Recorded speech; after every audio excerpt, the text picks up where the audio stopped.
if companies that are going to emerge with AI at its core want to ensure that they're driven to provide the best quality experience, then the best way to drive that behavior is by only rewarding them when they drive sales. Awin, for anyone who doesn't know, is affiliate marketing network that houses and powers the influencer and affiliate publisher activity for brands like Nike, Etsy, Samsung, AliExpress, Currys, Vodafone, BT. I mean, 30,000 advertisers, but those are some of the big names. It takes time to grow organically. If there is the right interesting target or partner on the market, then sometimes it can make that much faster. How do you know when someone's ready for way more responsibility? Sometimes you don't, and sometimes you don't have the luxury, right? You're going to have to take a chance on people. And someone took a chance on me. But from 15 employees to 1,400 is wild. We're the perfect monetization solution for this new wave of AI shopping. There's definitely a lot of hype. And, I think if you stick the word AI on an investor presentation at the moment, you're just more likely to get listened to. So people are doing that. But clearly this is not just hype. There's real substance to it. Yeah, so 5 and 3. 5, yes, going on 15. Roblox is like this multi-generational thing at the moment. Well, my 5-year-old watches people playing Minecraft. Yeah. And there's this one video where he's called Milo. Okay. And he's found one where the main character is called Milo. And he just watches this. Is that what it's called? I don't know.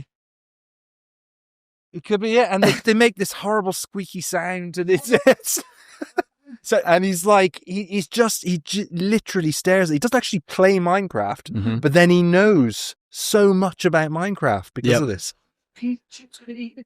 Yeah, yeah. How old are yours?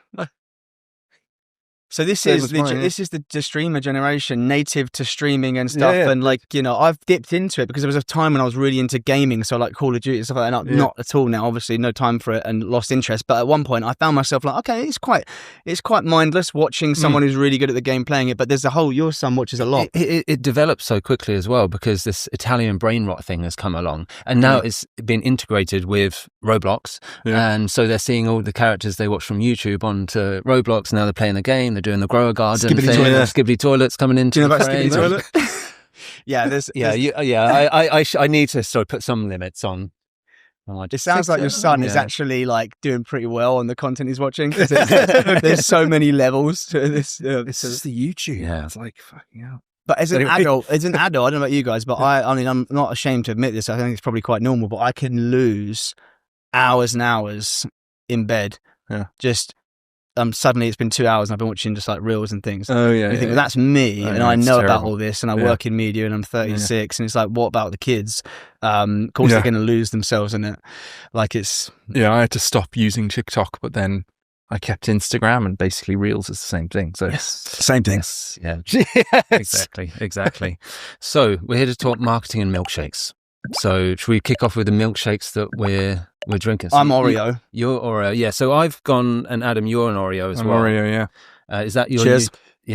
Cheers. Cheers. And you don't know what yours is. And I don't know what I've got. So mine's Mystery called a cloudy special, and maybe it's going to become.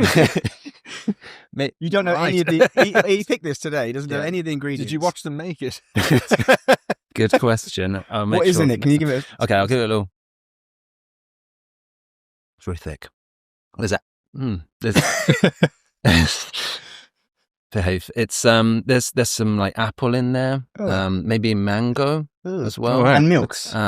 Interesting combo. Yeah, no. Very fruity. Is it good? Sure. Amazing. Sounds like really good. Sounds like a stitch. I think we'll make it a recurring theme. I just don't know what I'm going to get. No, we asked the guests, and I thought this was quite funny when we asked you, what's your favorite? We'll ask all the important stuff, and then it's like, and just for the show, so we know what's your favorite milkshake, so we can get it in. And you said, I don't have a favorite milkshake, and it made me. I was like, I'm Oreo.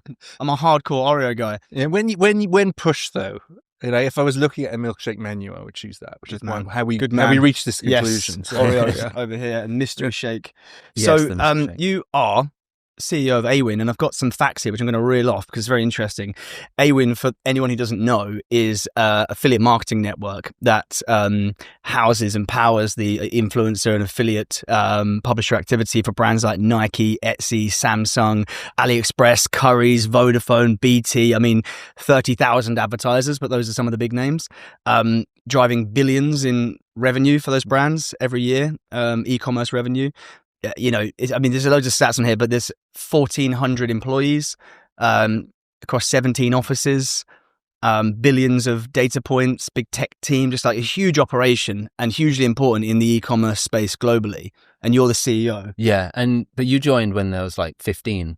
Yeah, that's right. I mean, I joined in 2004, so a long time ago. Yeah, about 15 to 20 employees at the time, based in Southeast London. Recruited directly by the founder, and people thought I was nuts, right? Because no one had heard of affiliate marketing at the time, or very few, and this was a very small company that again no one had heard of in a kind of in miles away from where I lived in Southeast London. And they said you're gonna commute there every day to do this job, which no one's ever heard of. Where was it based in Deptford, right? And I was like, yeah, because it's just sounds really interesting. It's like this great mix of tech and business and online, and that was like a passion of mine for years. Loved it from the first moment. What did you do before that? I actually studied dentistry at university, believe it or not. What a pivot! Yeah. So I was sort of come from a family that did a lot of vocational degrees. My brother's a doctor, the brother's a pharmacist. It was like, you must do something vocational. And so that's what I thought I should do. And it's not easy to do. It's not easy to get into. It's not easy to actually study. So I did that for quite a while before I kind of came to the conclusion that this wasn't really for me, or maybe more they came to the conclusion that I wasn't for them, or a combination of the two. And then I didn't know what to do. I mean, my passion was always the internet and online. I was building websites from a young age, and that's what I really should have pursued as a career. But anyway, life is a funny way of working things out, and that didn't work out. I moved to London, and just purely by luck, and an amazing recruitment agent at the time that was helping me out said, I've got the place for you. I'm going to introduce you to this company and this founder, and I think it's going to be perfect. And she really tried, and the founder of Affiliate, it was called Affiliate Window back then, didn't want to meet me because I had no relevant experience. So she persuaded him after a week or so to see me, and I went to see him, and then we hit it off very early on. And like when I got back from the interview, when I sort of got out of the underground, they called to offer me the job. Amazing. So they were like, you got to take him. He knows a lot about teeth. Exactly. It'll be very useful. And look where the world goes now. You surround yourself with sweets, things that could kill your teeth. Milkshakes and exactly. But from 15 employees to 1,400, is wild. To be there for all of that. And now obviously the CEO. What was that like? How did that get built? It's been amazing, and there's been different, really exciting parts of the journey that have all been very different. So, that startup part, when I first joined, super exciting, extremely intense. Everybody knows what everyone else is doing, great sense of common purpose, and really hard work, right? You'll suppose real innovation at that size as well, because you can move fast, right? Yeah. And I think that comes from that sense that everybody knows what's going on in the business. And you still have that up until about, I would say, 50 employees. Everybody knows everybody really well, and everybody knows what's going on. So when you're doing something new, you're building a new piece of tech, you're pitching for a new customer, or whatever it happens to be, the whole company knows it's going on, and everybody's contributing. And that sense of shared purpose, and that period of hyper growth, we were growing triple digit at that point in time. That is some of the most exciting memories. Great fun, and it's hard, as the company grows, to maintain that same sense of camaraderie. Yeah, well, 50, you've actually struck a nerve with me, because I'm like, okay, this is interesting, because we are around 50 in our business, and I can relate to that massively. Up until now, you can keep everyone connected, up to date, and then you start to have more departments, more layers, and you have to, right?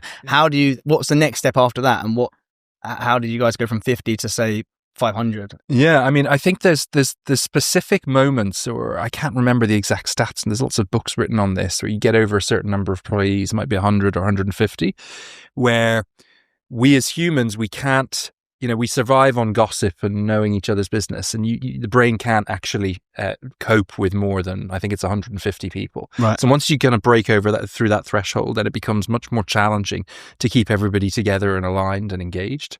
And so I think, understanding exactly when those moments are, and putting in place the right structures. So you start thinking about, well, we need departments now. We need managers of those departments. We need to bring in people that have experience in leading.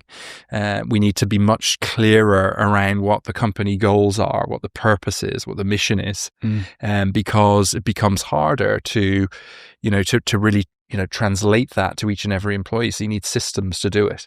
And then it gets, you keep going in that direction, and it gets bigger and bigger, and you're moving into different countries where, there's, certainly at the time, it was the first time where, you're going to be employing people that you may never meet.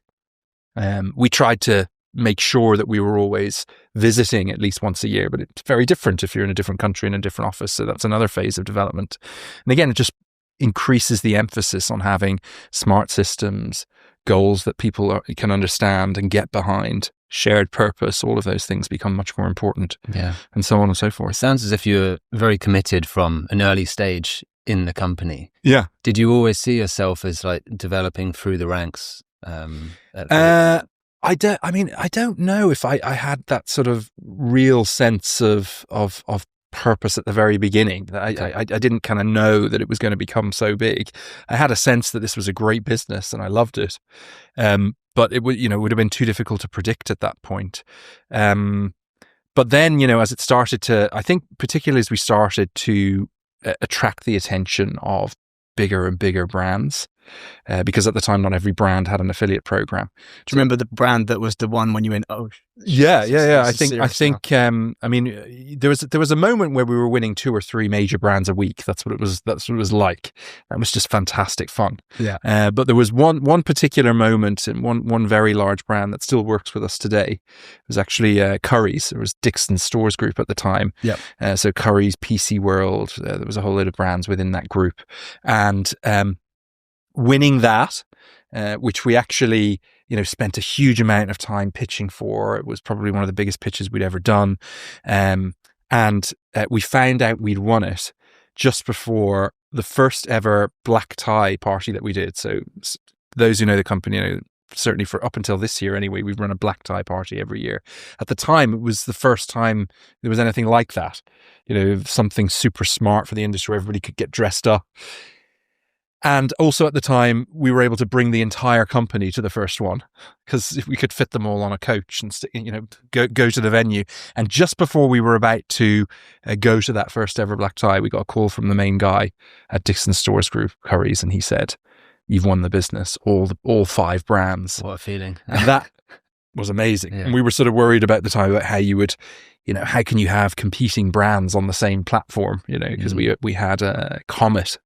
Which no longer exists, or I think it was resurrected recently by somebody. But Comet was the big rival, and we had that one. But Currys was the sort of the bigger one. Yeah. And how do you operate those two competing businesses on the same platform? Those are the types of challenges that we were thinking about at the time. Which sounds hilarious now, because obviously affiliate networks are like, de facto kind of like place where all brands will, use for their affiliate program. Yeah.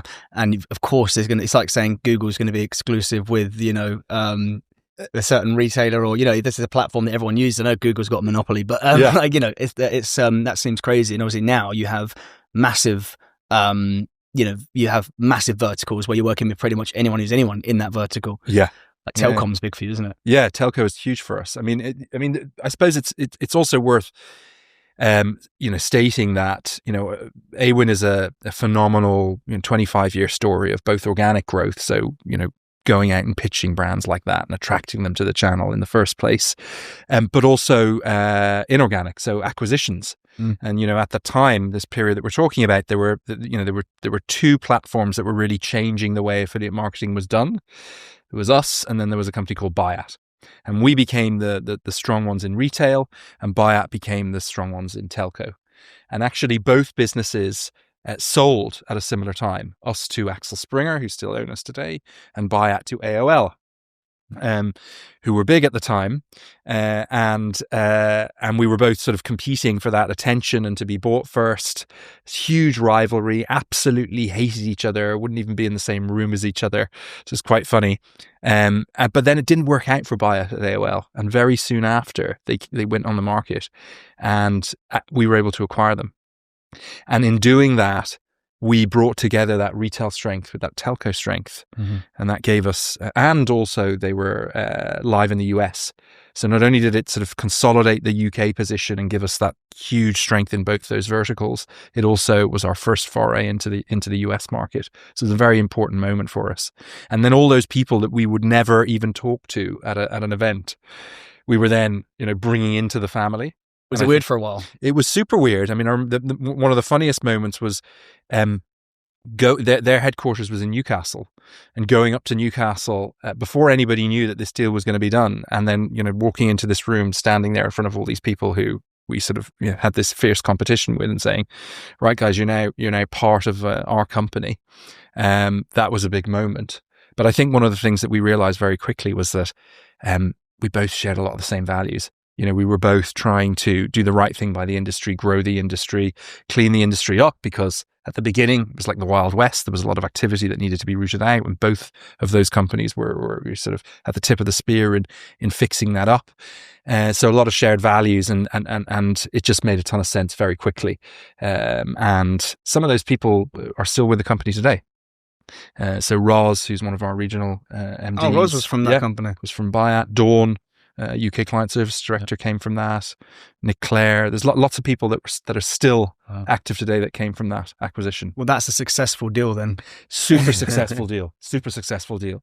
They're always complicated, because I think there's just so many elements to you making a network acquisition, whether it's that people part and harmonizing the cultures, but also the technology and making sure that tracking doesn't break and all of those things. It's a huge undertaking. And you've gone on to make a few more acquisitions since then. Absolutely. And I guess the play there was more to sort of have operations or expertise in other territories. Is that the case? Yeah, that too. I mean, you can do that again organically, and we did. So like there are markets like Brazil, where we just put people on the ground. We, made the software, translated the software into Portuguese and made it suitable for the market, and just grew ourselves.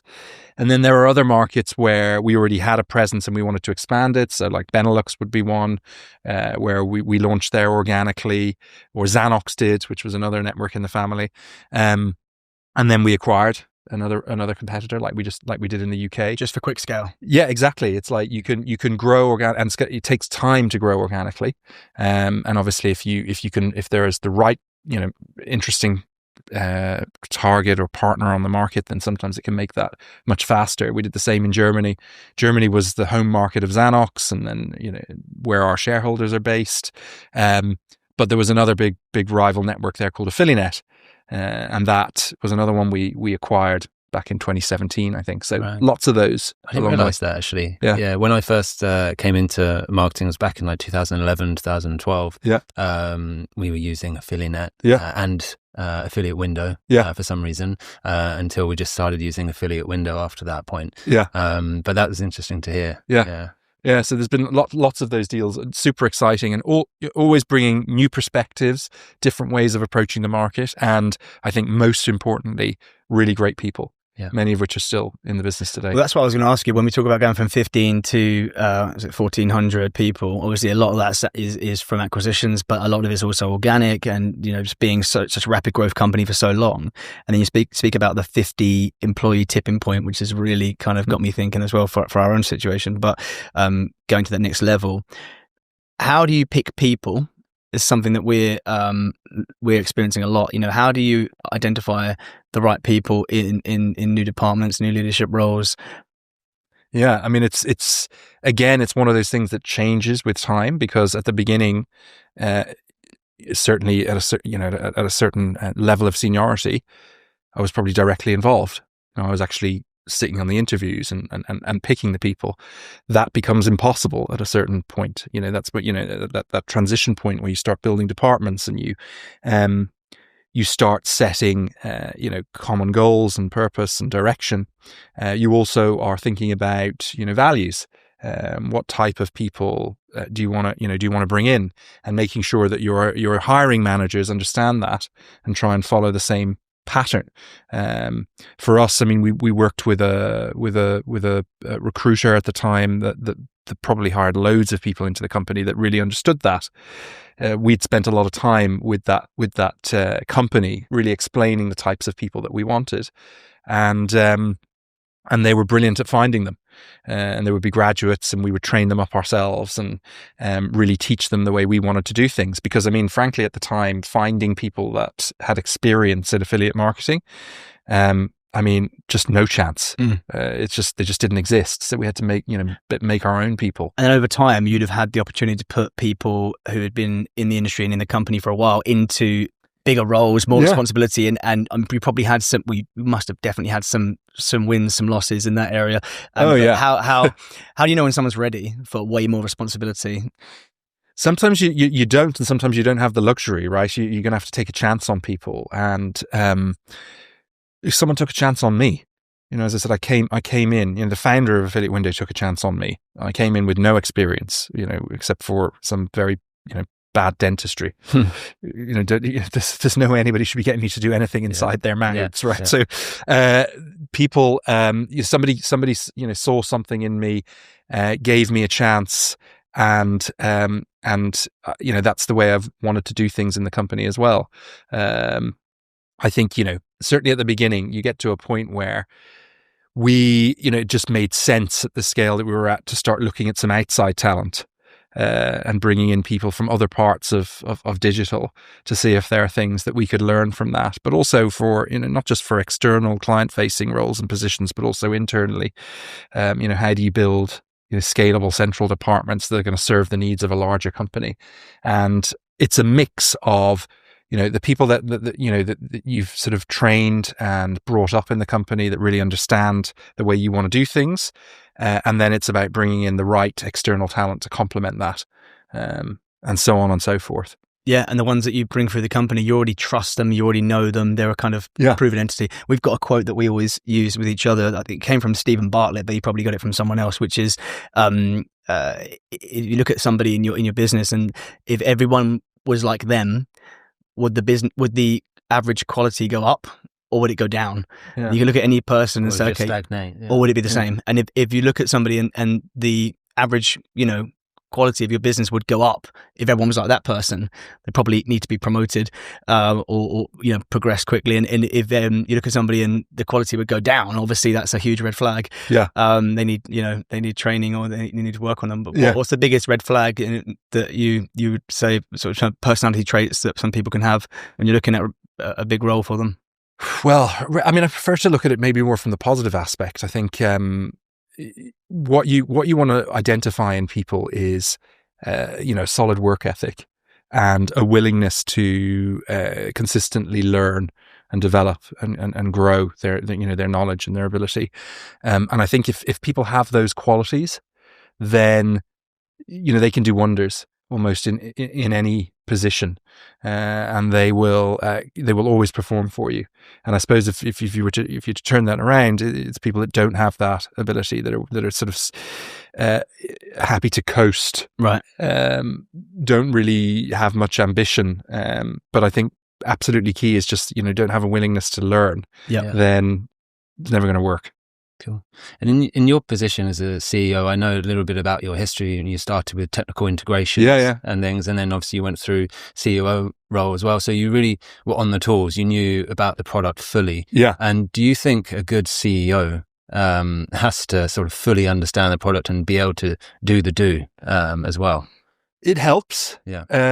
But it can also be a problem, right? I mean, so I obviously have to say that it's good because this is the path that I took, right? And I think it's been amazing for me to have, to understand the underlying technology, to have integrated clients onto the platform and know how that works, and then to have done account management and understand, the nature of an affiliate program and how it grows and how to, keep clients happy and make service good. I mean, all of those things are helpful. At the same time, business reaches a certain size or scale and challenges change, ownership changes, demands from shareholders change, and the industry develops and grows. And one of the things that I was particularly conscious of when I took over as CEO in 2021 was not continuing to just do the same things. And yes, we got to a certain point and we'd been successful, and me and my colleagues that ran the company for so long had done some great things. At the same time, you always need to look for ways to improve, look at, for outside inspiration, for ways to take the business to the next level, for ways, to fulfill the full potential of the business. And that requires different thinking and being open to change, and being open to, even things that were sacrosanct or things that you held dear. You have to be open to different approaches and different ways of looking at things. And that's also key, which is why obviously some shareholders will think, I need to bring outside in experience here. I can't, have somebody that's come from within. So I think, for me, the next phase, after becoming CEO was, how do I make sure that I'm constantly pushing the business and not doing the same things, and bringing in new, fresh blood onto the exec board, which we've done successfully. Those were key decisions and key moves that really helped to push the business in new directions. Well, especially as well in affiliate marketing in particular. Yeah. Because it's not like paid, Google or social ads. Yes, there's been some big changes there, but not fundamentally, no, not really. Yeah. Still doing the same thing that you were doing 10, 15 years ago in social and paid and in other areas. But with affiliates, and we spoke about this before, didn't we? There's no channel that has changed and increased in scope. And maybe we should explain to anybody watching this who doesn't maybe know affiliates as well as us. How would you describe affiliate marketing as a channel, the publisher types that a brand can get sales from, perhaps previously, and then up until now, what's changing? It's a great question, and it's very important for people to understand. It's not really a channel. It's a multitude of channels. Within one area. It's really a payment model. And that's, I think, a blessing and a bane, right? Because on the one hand, it means that you have this incredible diversity within the space, huge amounts of opportunity, the ability to test and learn new things in ways that other channels don't necessarily can't.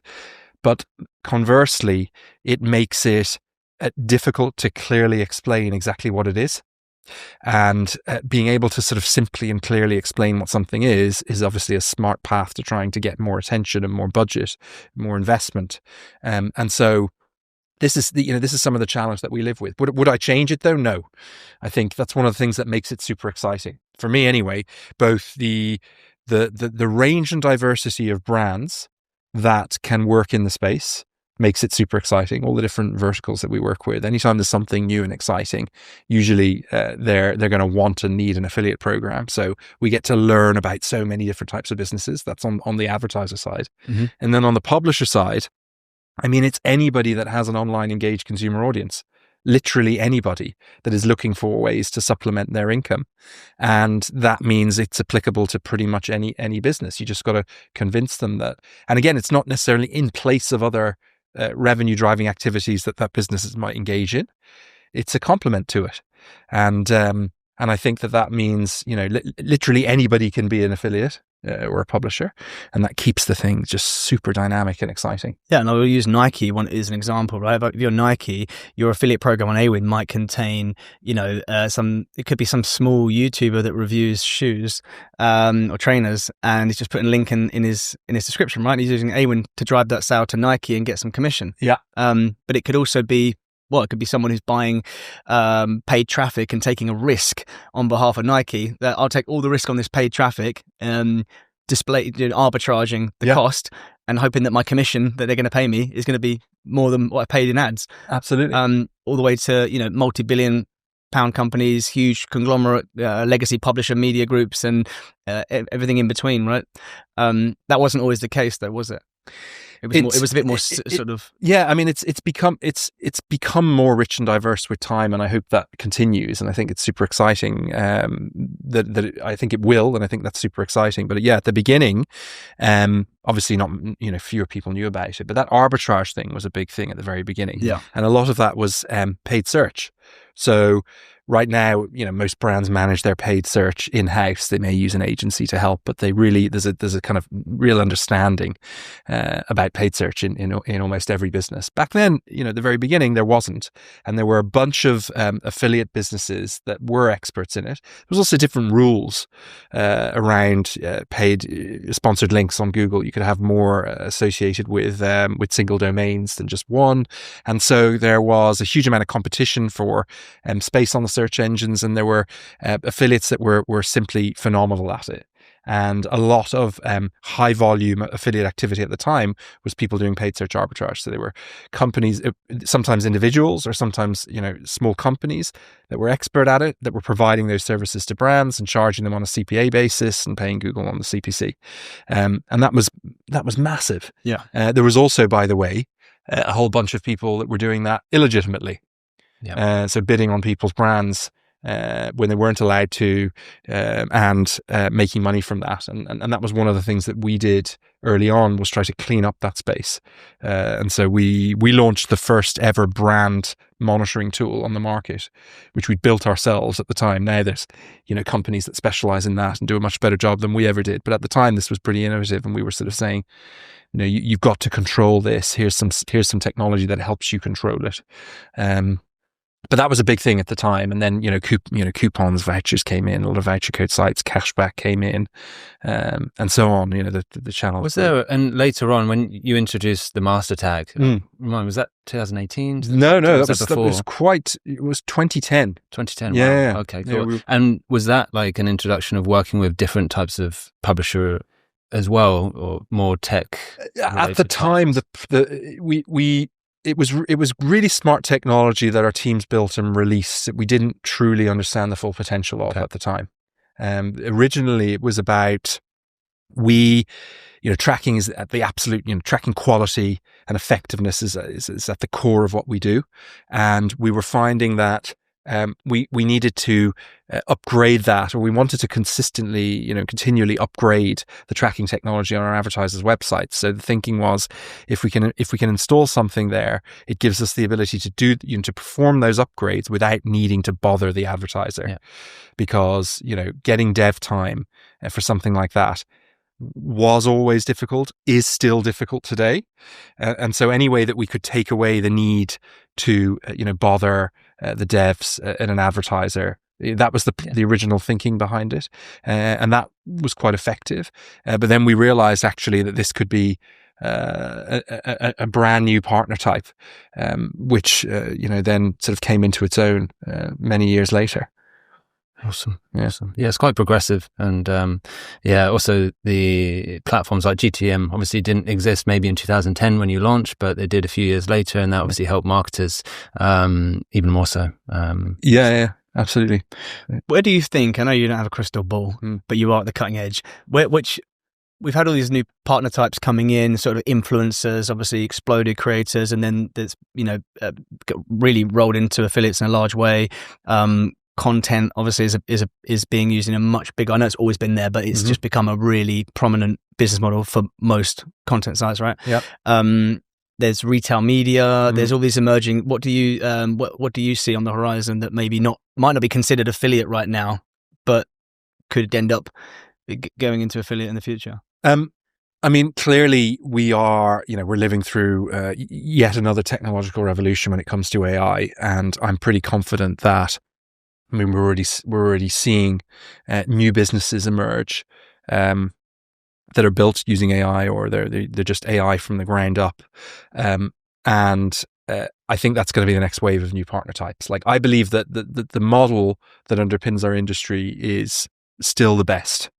Yes, this has its pros and cons and flaws and whatever else, but I think fundamentally it's a phenomenal business model, and it's the ideal business model for AI because the recommendations that AI makes are going to be based on, that model's understanding of each individual. It's going to be based on the prompts that people enter. And it shouldn't be based on who's bidding the highest. And that's why I think, we're the perfect monetization solution for this new wave of AI shopping, a whole load of new businesses that are going to come into the space. And I think one of the things that we're very focused on is how we absolutely cement our position there. And so, I think we should and we always have been largely agnostic around, what is the end, what the end consumer experience is going to be. We should just be looking at where the potential exists, what businesses might be created, what services may be created for users, and making sure that we provide the technology to allow those businesses to monetize in the most simple way possible. So that's what we're very much focused on, having a look at that space at the moment and really, and the qualities that we have, and making it much easier for those businesses to find paths to monetization. I think if we can do that, then we're going to see, just tons of new opportunity coming into the space. That's where I think that's interesting, and it helps being a global player right now, for sure. It does. You can definitely, hopefully, make life easy for the AI players that need all the brands in one place and are proven. So, but that's really interesting because you're basically, you're talking about it challenging the CPC model, right? Mm-hmm. Because we all know that, like, I use ChatGPT as an example. It's obviously, doing some damage to traditional Google search a lot, and CPC is the wrong model for that when they start to heavily monetize it, isn't it? And obviously you'll know that, but the way you explain it there is really interesting. It does need to be, I don't have a problem with it monetizing, right? As long as it's not completely corrupt in what it's giving me. So as long as they can, like you say, make it highly personalized and keep the user at heart, then affiliates is the fair and correct model, because it's a passive income for the recommendations that it's making anyway, just like a YouTuber that's really, or an influencer that genuinely is going to review that product and give its honest review anyway. Yeah. And then they're going to put a link in so that if you buy it, they'll earn. Yeah. That's almost equating to what you just explained with AI. Yeah, absolutely. And one of the things I love about CPA, and I think this holds true, and I think we should talk about it more. Show me the incentive, I'll show you the behavior. So if you look at different ad models, often the incentive is just for showing you the ad, or in some cases clicking on the ad, which is slightly better because it's, an interaction has been driven. And businesses optimize around that to make as much money as they possibly can. But in our model, success only comes from when sales happen. And everybody that engages with it only makes money when sales happen. And that encourages businesses to be created that are designed to drive sales, which is what we're all here to do, right? Which is what advertisers really want. And so as an incentive model to drive better quality experiences for consumers, I don't think you can find one. And this, exactly plays into the argument around AI. So if companies that are going to emerge with AI at its core want to ensure that they're driven to provide the best quality experience, the best answers for people, the best product recommendations for people, then the best way to drive that behavior is by only rewarding them when they drive sales. And that will optimize everybody towards making those experiences geared towards that. You're absolutely right, because it's depending on what type of program you've built and how much you've invested in the channel, the affiliate channel, or what the affiliate program has to offer, is some of the most brand building stuff out there, and such just a byproduct of having an affiliate program. And we say this to our clients all the time. It's like, we might get a program that's not, it's come over to us, we're managing it, and we've inherited it from, it's not been managed properly, maybe in-house, and we'll look at them and say, look guys, like, it's got some good foundation, but you could be getting so much brand value and educational content out there just as a byproduct of people trying to drive sales. They need to educate to actually make sure they get the sale, and they drive the sale. They need to educate the audience, and so you're going to get all that brand building, all that product education for free, essentially, and then the sales is the payment model, and that is just, it's just perfect. Yeah. Now, I think what's also, it's another one of these things that's like a blessing and a bane for the industry, because at the same time, there's huge amounts of value that isn't getting recognized. And we have to be very careful because, particularly, there's great growth in influencer marketing at the moment through affiliates. And it's logical, right? It seems to be the perfect two channels to come together. And we see huge demand from advertisers in that space. At the same time, an influencer, by its very nature, is operating further up the funnel. They're just influencing. Yeah. yeah. Exactly. Yeah. And so does our model really support those types of businesses at the moment? And I think there's questions, there to be answered. But there's different adaptations to it that could be introduced that still sort of maintain that core. But could provide reward to those more upper funnel partners. Well, let's talk about that, because you're totally right. So the same as the example I just gave. Okay, unless I'm driving a lot of sales, if I'm doing a really good job of educating a new audience on a product, and they're now change, making them aware, driving awareness, introducing them to a new product and a brand, but the sales aren't quite there, but the brand themselves value that activity. Yeah.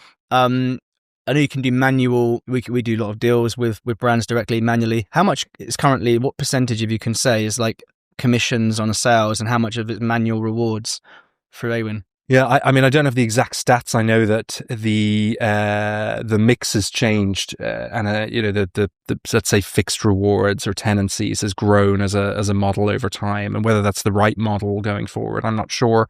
But it indicates very clearly that there's partners that aren't getting fair reward from pure CPA, and there needs to be an evolution of that. I think the first step is to clearly measure and identify that value in a way that brands appreciate and recognize, and then think about different ways that reward can be delivered. And it can still be linked to the end result of a sale, because you can tell obviously when somebody's contributed to a sale and when they haven't, when they've been part of a journey.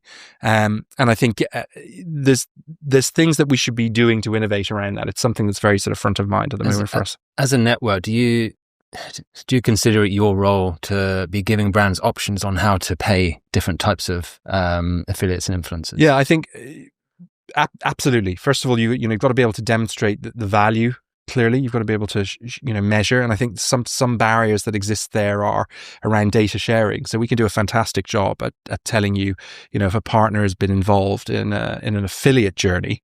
But that's like a tiny portion of the picture, right? The vast majority of affiliate sales are single interactions still.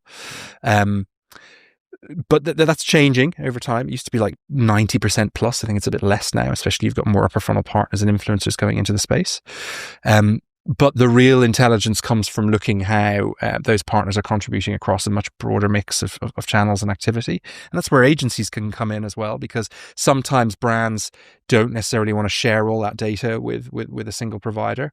And I think, we need to break down those barriers and get to a point where there's a clear and consistent understanding of how value is being driven.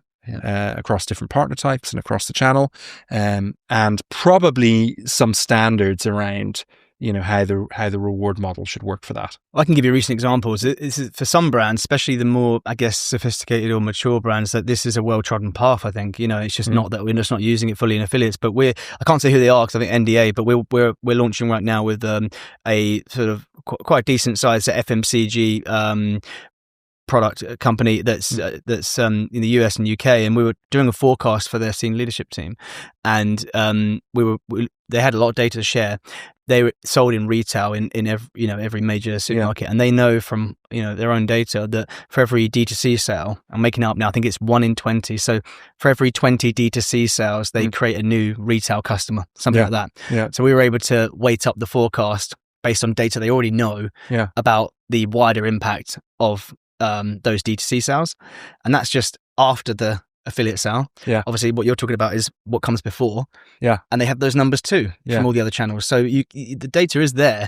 Yeah. To create quite a wide model that many brands don't do when it comes to affiliates. Just oversimplified. Yeah, and there's work that we all need to do as an industry to piece that together. But the retail media example is super interesting as well, because this sort of the retail media has been around for years, or FMCG brands pumping money into making sure that their products are well positioned inside stores, and that's been a model that's been around for generations, and now giving them the opportunity to do that and give them clear results. This is how you deployed that spend. We used it, for example, to increase commissions on a certain set of partners, and this was the result of that. That's gold, and that's going to unlock many more budgets. It's another super exciting area of development for the industry, I think. Yeah, and there's no reason why they wouldn't want to value, like I say, most brands they're going to want to value that activity accurately. Yeah. They just need to trust it and be able to stand behind the numbers. Yeah. And then they can invest way more because they know what the outcome is going to be. Absolutely. But I think cracking that bit of the upper funnel part and how it brings value is going to be critical to the next phase of development for our industry, and something that we want to spend a lot of time working on, but something that I think can be really exciting and can grow the space even more. And should we talk about the big subject of AI? Yeah. A lot of people making a lot of claims. Mm-hmm. How much is outside of Awin? I'm talking just on a macro level. How much do you think is hype, and how much is immediate gains to come soon? There's definitely a lot of hype, and I think if you stick the word AI on an investor presentation at the moment, you're just more likely to get listened to. So people are doing that. But clearly, this is not just hype. There's real substance to it, and it's going to change things in multiple different ways. There's the internally focused stuff. So how does it make you more efficient as an organization? How does it improve productivity? And I think there's been some companies have taken some early steps there and not necessarily been getting the returns. I mean, this is the big discussion at the moment, and people are having to invest a lot in AI tooling, even the AI companies themselves, and the revenue isn't quite following yet. But it will. It just needs to sort itself out. So that's one part. How does it improve productivity? How does it, does it affect jobs? To what degree? So those are big questions, and that's a big focus for everybody. Then there's how do we use it as a SaaS company effectively? We produce a platform, and we want to use the latest technology to make that platform as super simple to use as it possibly can be. And so that's something that we're heavily focused on. We launched a beta version of our new platform this summer in July. The full version's coming in January, and that's been a ground up rebuild with AI at the heart of it. So we launched our own assistant called Ava in there, and the vision is you should be able to interact with our ecosystem through natural language. So we start off with obviously support queries, and then you move on to saying we want to be the launch in January. A lot of it's going to be around build me I'm launching a campaign for Black Friday. I want to sell these products. Tell me how best to go about that, what commissions I should pay, and using the 25 years of data that we have to understand how the best campaigns work. This should give you a full plan. So strategy. Yeah. The partners you should work with, the rates that you should pay, forecasting, etc. That's the vision. And that's incredibly exciting. And so we're going to see software developing in that way. It's going to make it much easier to use and more powerful.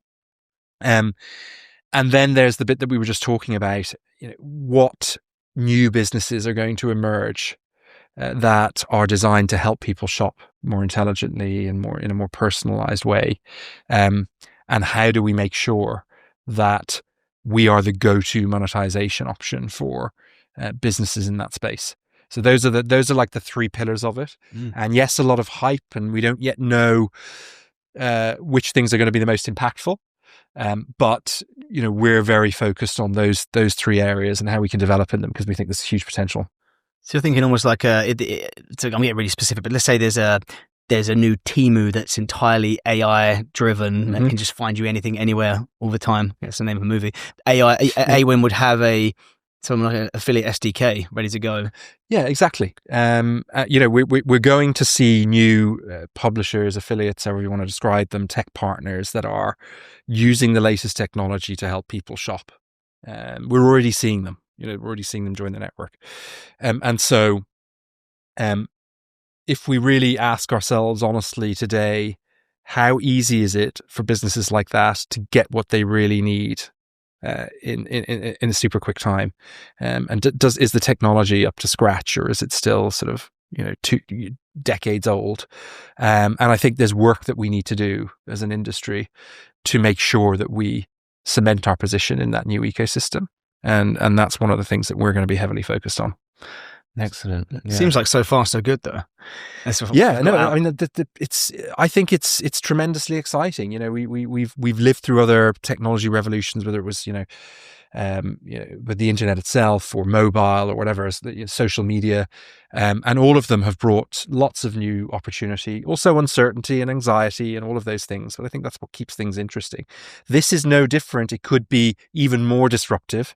It certainly has the potential to be more disruptive, and so we just got to be open and be see what the opportunity brings and make sure we're there and we're ready to capitalize on it. And you released Ava the beta in Portugal. Correct. Yeah. I heard some allegations about that. Yeah, about the 4 a.m. beach party karaoke. Do you confirm, deny the allegations? I have no idea what you're talking about. Was not present. That kind of leads me to my next question about going back to leadership. Like, how important is it for you to get the cultural values across to the company, or a company of that size, not just staying out on the beach till 4 a.m., which you're not yet to confirm. But yeah, because we've got a company of close to 50 people, and that's a constant question for us as founders. But how about for you in that role to make sure that it's spread across such different regions as well? Well, it's harder. So what I would say to you guys is enjoy it now, because that ability to know everybody, and for them to know the founders and understand what what makes you tick, is those were some of the best times, because it's that just sense of camaraderie is phenomenal, and it gives everybody a great feeling. And so enjoy that. It becomes harder as things get bigger, and you try to codify. Because it sort of happens naturally when you're smaller, but you have to codify it when you get bigger so that people understand it. And I think what's also changed a great deal, and this sometimes this certainly keeps me up at night, is we've gone more remote post COVID. We always had some levels of remote. We're more remote now post COVID, and I think trying to maintain culture when sometimes you may never meet people, or people are very spread out, is much harder. As time goes by, even more difficult, right? Because at the beginning of COVID, you're sitting on this great infrastructure that you've built. Everybody does know each other in their pockets, in their departments, and then over time, obviously, the employee base changes, and it becomes more and more difficult to maintain that culture and that sense of shared purpose. I mean, there are ways to do it, and you can never communicate enough. But I think there's definitely something missing. You have to pay more attention to it than you would if people were more together. Yeah, you can't. There's no replacement for physical FaceTime. Not at all. We do through. So I work in an office. He works in a different office. So he works in our Bulgarian office. I work in our Essex office, and so we've both got a team around us. But we do Tuesday, Wednesday, Thursday. Everyone in the company comes into the offices. Yeah, and it's traditional in that sense. Everyone's got a desk, and the culture's amazing. We're playing games. Everyone's having fun. All that stuff. But then Mondays and Fridays, people work from home. Yeah, and some people still come in because that's their preference. But those that work from home know to be productive and obviously to look after their own time and everything. But I think that hybrid is what works for us. Yeah. No, and I think that makes a ton of sense, and it's something that we're looking at very seriously at the moment, because commuting is horrible. There's nobody that's going to ever convince anybody that commuting is a fun thing to do. But when I look back on my career and the times when, believe it or not, we would come in, at least 9 to 5:30 every day, I don't think about the tube journey. I think about that, that great sense of being together, meeting people that become great friends, but also meeting people that you're working together on something big, and you that sense of shared success and shared failure is so important for developing bonds and learning. And I think we need to really think about how we recapture some of that in the right way. I mean, the employee base has changed, and you know, that needs to be considered. And by the way, I think this is absolutely super important when it comes to sort of maintaining culture. What we've always tried to do, and what I deeply believe in, is that the relationship between the company and the employees needs to be based on trust. And so when we give people flexibility, it comes from that place. Like and I think a lot of companies don't do that. I think a lot of companies actually fundamentally base their relationship with employees on mistrust. Mm-hmm. They're actually optimizing for the bad actors, saying, well, you know, somebody's going to take the piss and not work if I give them remote privileges. Therefore, everybody's got to come in, and I've got to see them at their desks. And that's no guarantee of anything, just because you see somebody there that you know that they're working. That cannot be what it's about. But what we need to convey to people is that there is huge value in spending time together, and that is just super important for building bonds and learning. And I think, you know, we need more of that. I agree. It can't be about trust. That's so archaic, and you sit at your desk being useless for 8 hours. Yeah. But I agree with you completely. Culture and learning. If you've got people at different levels, which we have all different levels, you can just like turn your chair around and look at someone's screen. Yeah. Way more efficient than another Zoom call or another hearing a conversation or whatever. It's also like healthy competition, I think, as well. When you're physically with people in the office, you want to do, you know, one up on the next person. Absolutely. And how else are you going to get really good at pool? Yeah, I mean, in our, you know, there was people, you know, FIFA and those things were very important back in the day. Still are. We've got this. We're updating some of our values to sort of because it's been a while since we've done some of our internal catchphrases, I would call them. But one of them early on, which the team still quotes quite a lot, was on all our decks, was fueled by obsession. Yeah, and that's something that we believe. I think Jamie and I share this view that a lot of great things happen as a result of people's obsessions or you know, just complete immersion. I definitely believe that, and if you look at some of the greats, whether it's culturally or in business, they're completely obsessed, immersed in what they do. Where do you sit on that scale? We know you obviously weren't that obsessed with dentistry. Yeah. What catches your passion, like personally and business wise? I mean, I would have to. I mean, I am obsessed by this industry, and I'm obsessed by the internet, and that's been since I was a kid. You know, it was, you know, got it very early. Was just fascinated by it. And that remains a fascination today. And work is such a fundamental part of my life. I think, you know, it would be perfectly reasonable for someone to say, you know, this is an obsession of yours. I think alongside that, just like learning and I mean, it's kind of ridiculous to sort of, I mean, everybody's obsessed by social media at the moment, but particularly for me, X, where, you know, it's not mindless scrolling for me. It's learning, you know, and the quality of it is about the people that you follow. Yes. If you follow a load of garbage, then that's what you're going to get. Or if you actually use the For You tab, then, you know, you're getting what Elon wants you to see. But if you follow good people, then for me, it's about learning. And this is the thing that drives me. Like I'm constantly looking for new takes on things, new technologies, new ways of seeing the world and of seeing our industry develop. And that is an obsession of mine that I think will.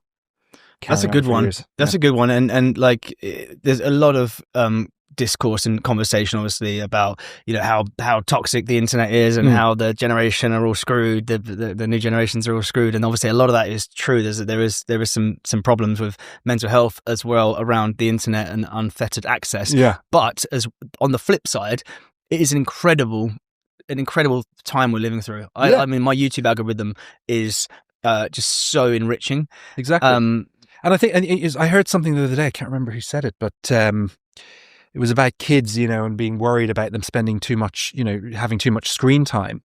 It's too much of a sweeping blanket statement, actually. It's more about the quality of screen time. So we were talking before about my 5-year-old who watches these people playing Minecraft. I'm not sure how educational that is, and how much we should allow that. Yeah. But he also spends a lot of time learning things, and he has an innate desire to do that, and he comes out with the most fascinating things. And so, he's watching YouTube Kids, and some parents say, I'm never giving my kid an iPad, and I'm not allowing them any screen time, and they have to do they have to, just when they're at home only play. And personally, I think, that would ignore a huge amount of value that you can also get from that. Yeah. And you really need to be encouraging inquisitive mind in your kids, and if they're on their screens but they're looking at educational content, nothing wrong with that. Have you come across a show called Cha-Ching? It's a YouTube kids show, and it actually teaches them about, it's like financial literature, and it tells them the value of money. It's actually really good. So check it out, write it down. I think it's and these are things that people that they're not taught in school. So if there's things like that they can do where they're going to get an education in those areas, then those are good things. Do you give your kids pocket money? My older one, I do. In a very digital way via a Revolut child. So I'm not sure she's really actively monitoring what's going on in there, but I'm trying to get her used to the idea of, you have a certain amount of income, and if you want to buy something, then you've got to save up. And that's exactly what I'm you should say, just invest it in Disney or something you know about, and then stop watching Disney Plus and put it into shares. I've got a 5-year-old and a 3-year-old, so I'm not quite there yet, but I was talking to my wife recently about this. Like, wouldn't it be good? I've had to learn the value of money as I've grown up, and I don't think I really had it as a kid necessarily. I was, not been sort of particularly prudent with money at times.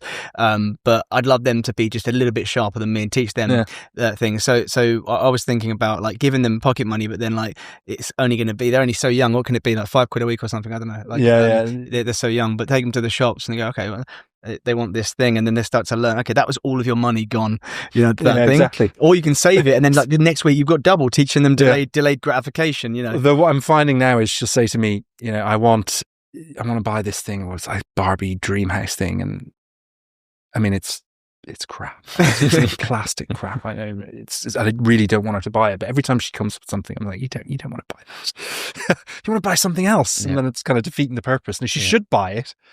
Spend all her money on it and realize it's plastic garbage. Can she afford it, right? If it's expensive, we maybe need to bring it down. And then she's like, oh, you're saving for weeks. And then it's like, you want to blow it all on Barbie Dreamhouse? You've just been saving for 6 weeks for that. Yeah. That's what I was thinking as well. But thankfully, these are things to worry about in the future. Same as the screens. We don't do, they don't have phones. My kids are only 5 and 3. They don't have phones. And it's not because we have this sort of like moral high ground of like, we're the best parents ever and our kids don't have phones. We just managed to get to now without them needing it in restaurants or in cars or whatever. That's amazing. They're similar in age, and they play, like they'll just make up this characters with their hands and stuff. Perfect. But when they do, they borrow our phones at times, if we want to lay in, we'll just go watch Disney or whatever. But you're right, the quality of what they're watching is everything, isn't it? And it's actually, if I wasn't on the internet or given or had a screen from my teenage years all the way through, obviously everything that I am today, a lot of that's come from self-education. And that's exactly the same for me. Like I lived in a household where, there weren't restrictions, and we do the same thing now. And I believe it's a healthy way to bring up your kids. It's like, if they have access to, for example, the sweets and chocolates, and it's not considered a special treat, then what we find now is that they'll actively they won't binge on it. Like they can get whatever they want, but they'll stop. And let's see whether we can do the same with the screens. It's harder because they're designed to be addictive. But for me, but at the moment, it's not them doing things that are interactive at the moment, which is where I think you need to be careful. It's more they're watching content, and there you can maybe influence the type of content that they watch, and I think that's a good thing. But the other thing with interesting about that you mentioned about upbringing and learning the value of money. I mean, my my dad ran a business, right? He was a photographer, and he had an office in the center of Dublin where I grew up, and I used to spend a lot of my weekends going there and seeing how that whole thing worked. And I think that was hugely instructive for me in my life, understanding, how to treat customers, because people would come in and how, my dad would change, when customers came in, and how to make sure they're looked after, and how the whole office worked. And, those things were fascinating to me. I think it taught me a hell of a lot. Obviously in our business, I mean, I could bring the kids in, but they don't really see. No, there isn't that digital same thing. No, yeah. Although my son loves coming in and riding around the office on his bike. So it's not the same. It's not so interested in the work. Take them to like a conference or something. Take them to a conference, yeah. Then we'll see what they like. But I mean, and then I have the home office and they come in there. But I mean, they're just like seeing people on a screen. Yeah. Maybe here in your meetings, if they can kind of like they can keep out, unlike the guy during the pandemic whose kids ran in and his wife like dragged him out. Yeah. But if you maybe him hearing you on a meeting is Yeah, but that sort of, and again, because internal conversations are different to external conversations. Now, would I have my kids sit in or listen to an external conversation? I probably wouldn't take the risk.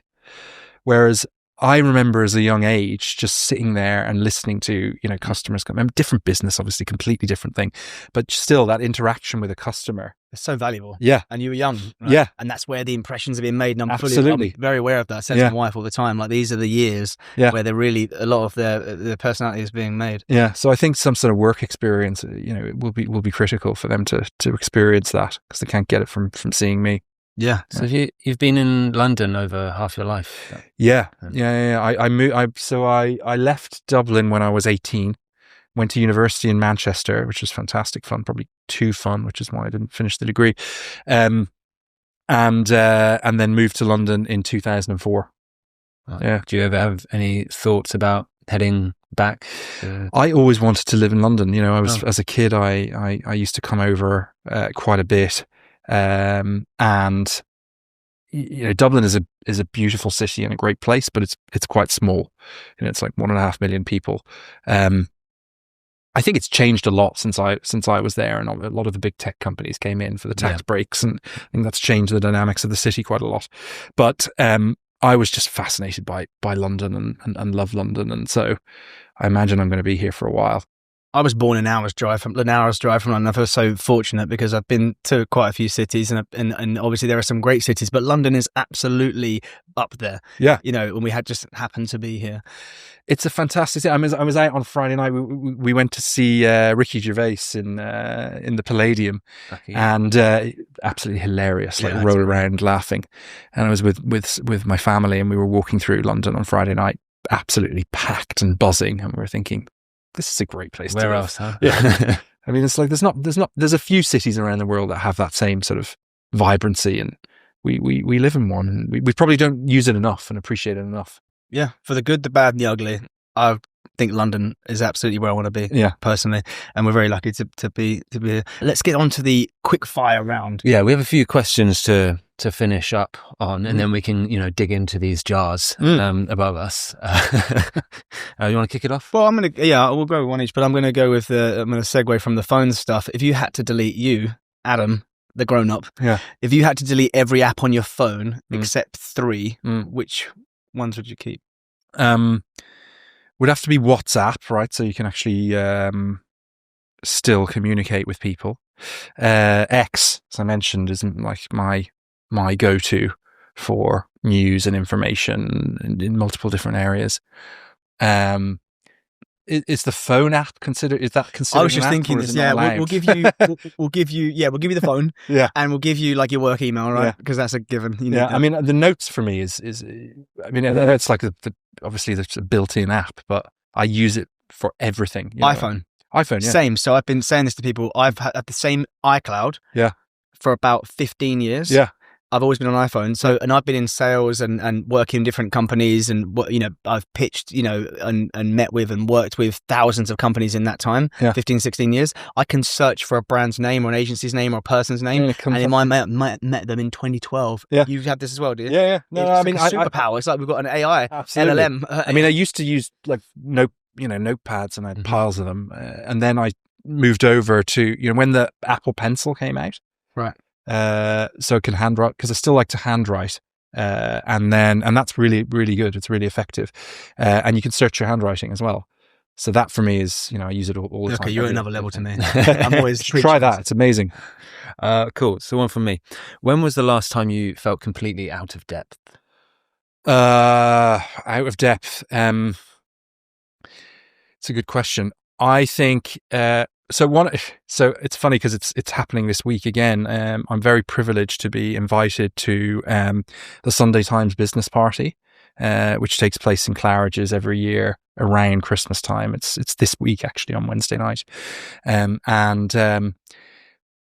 I always feel I'm better now, but at the beginning certainly very out of depth in that environment, because it's the leaders, business leaders and politicians from the UK, like really high level. So you had like imposter syndrome. And I go on my own, which I think is a great thing to do, by the way, things like that, because if you're with somebody, you tend to just sort of talk to them, whereas you're forced to put yourself out there, and you meet the most incredible people. And I always feel like with affiliate marketing, like it's not known, and we account for, we're a decent portion of the UK economy actually, but nobody has a clue about it, and so you always have that barrier of trying to explain it, and at the same time try and be engaging towards these people and see if there's opportunity in the conversation. That always makes me feel a little bit out of my depth, but it's also a great experience.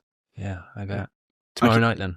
Tomorrow night, yeah. Okay. Tomorrow night, yeah. Good. Can you say who's some of the people that you saw last time there, or can you not say, like, do you remember? So like there was the founder of Carphone Warehouse was there. Kemi Badenoch was there. She gave a speech. I can't remember. I mean, lots of big, the CEOs and chair people of some of the biggest companies in the UK, and you just like. It's quite a daunting room. Yeah. A lot of people that you've seen on TV, like the sort of person that goes on a Question Time panel, and right? All those, economists and political commentators and journalists, and it's just a room full of those people, and many of them having the same thoughts as you when you walk in there, probably. Well, I don't know. I mean, I have the sense, and maybe it's just again the imposter syndrome or whatever. But I always have the sense that these people know each other. Yeah, and some of them do. They're like, oh, nice to see. And then you're sort of like hanging around on the sidelines trying to muscle in on a conversation. So it always feels a bit awkward. But I think now that this will be the third or fourth, you sort of see some of the same people, so that helps. You actually know some. Yeah. What would your 12-year-old self say about you today? Something like, you get to play on the internet for a job. You're winning. Okay, something like that. Yes, I think I would have had the internet then, or certainly been thinking about it. Yeah. Well, you get doing something you enjoy. This is how I feel the same. It's something similar. It's like every now and then I turn to him and say, like, this is great. We just have an idea, go and do it, and it's fun, it's exciting. Take a break, play some pool, play some ping pong. I still find it just super exciting. And so that's great. And so I think it's going to continue to be with what's changing and everything. That's awesome. Yeah, no, I completely echo all of that. And being able to do what you want, or brings you enjoyment, brings you fulfillment, is definitely something you want to sort of teach the young and let them know that is the goal. Yeah. And also I think what's very important for people to understand is that there's a lot of hard times in building something big and meaningful. It can be tough. It can be lonely. It can be stressful. You're going to have lots of disappointments and failures to overcome, and all those are the sort of the prices that you pay for the moments of success. And so, if you also happen to enjoy it and find it fascinating, as I do, then that helps to get through. There will be tough times. There's no hiding it. Yeah, well said. I can definitely relate to that. I got one for you. Yeah. So, finish this sentence. Leadership is, I think, to a large degree, wanting to, caring for people, and wanting people to be successful. and building environments where that can happen. And there's multiple different angles and parts to that, but I think that's what leadership is. And it goes from being, when you're a smaller company, to being a lot centered on you or your senior leadership team and what you think and believe and how you would drive things. And then as you become bigger and you're trying to transmit that to a larger group of people, much more about creating new leaders and giving creating an environment for people to thrive in. Yeah, that checks out. It's not about being the main character then. Yeah. It's there's a great one that I heard recently. It's leadership is taking responsibility, taking the blame for everything, and taking responsibility, or taking the, sorry, I messed this one up. Taking the blame for everything and credit for nothing. Yeah, something like that. Yeah. And like you said in your answer, it's all about empowering other people, right? And empathetically. Exactly. So we're going to go back to marketing for a second. What is the single biggest opportunities? I mean, it doesn't even have to be about affiliates, but what is the single biggest opportunity that most brands are missing out on right now? I think it comes back to that conversation we were having around better measurement of value, because there's a very real risk at the moment, and I think we've seen this in some companies and certainly some of our clients, where they might lean too heavily into pure performance, and they lose something from that. They stop filling the funnel, and eventually that runs out of steam. And I think we all need to be working towards creating a better balance of activity and finding the best reward models to create that balance that works for all parties. It's got to make sense to the CFO of an advertiser, for example. But I think a huge barrier at the moment is just there's not enough sharing of that data, because I think people consider it to be too competitive or whatever, and I think that's a missed opportunity. I think we need to sort of break down those barriers. I think we need to also break down some of the silos that exist inside advertisers' businesses, because a lot of marketing and advertising activity is converging, so it doesn't make sense to have them completely separated anymore. So to bring together that that measurement, those departments, that expertise, to grasp more of the opportunity that's available. Yeah, good answer. Cool. Okay, well, I think we're going to wrap things up. I noticed you haven't really made a dent, or any of us have. I've actually. You've done well. I've just sort of forgotten about it. This was my breakfast. That's okay. Well, you can take it home with you, Adam. So. I will. Cheers, thanks a lot. It was a great chat. Yeah. We appreciate it. Cheers. Great to talk. Cheers.